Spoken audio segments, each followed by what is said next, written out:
కొబ్బరి బొండం ఉన్న సైజును తగ్గించి అందరికి అందుబాటులో అందించాలన్న ఉద్దేశంతో, అంతే. అంటే కొబ్బరి బొండం అందరు కొట్టుకోలేరు కాబట్టి దాన్ని ఈజీగా ఉండే విధంగా తయారు చేసి వాళ్ళకు తాగే విధంగా తయారు చేసినారు. అవునవును సార్. అంటే ఈ మిషనరీ అంతా ఎక్కడి నుంచి తెచ్చినారు, ఎంత కాస్ట్ అయింది మిషనరీకి? ఇదంతా గోవా నుంచే తీసుకొచ్చినాము. Machinery plus filling machinery, wrapping machine, ఇవన్నీ కూడా గోవా నుంచి తీసుకొచ్చినాము.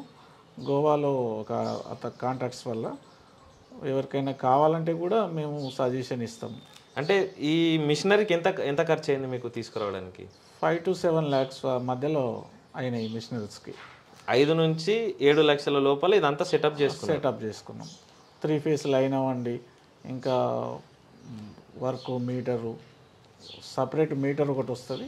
ఓకే. తర్వాత వ్రాపింగ్ మిషన్ కోసం కొంచెం ఫీలింగ్స్ ఉంటాయి. మనం ఏదైతే దీన్ని వ్రాపింగ్ చేస్తున్నామో ఇది బయోడిగ్రేడేబుల్. ఓకే. ఇది కూడా బయోడిగ్రేడేబుల్ ప్యాకింగ్ కాబట్టి కంపల్సరీ. అంటే ఈ కవర్ మట్టిలో తొందరగా కలిసిపోయే కవర్. 30 నుంచి 90 రోజుల నుంచి 30 రోజుల్లో కలిసిపోతుంది.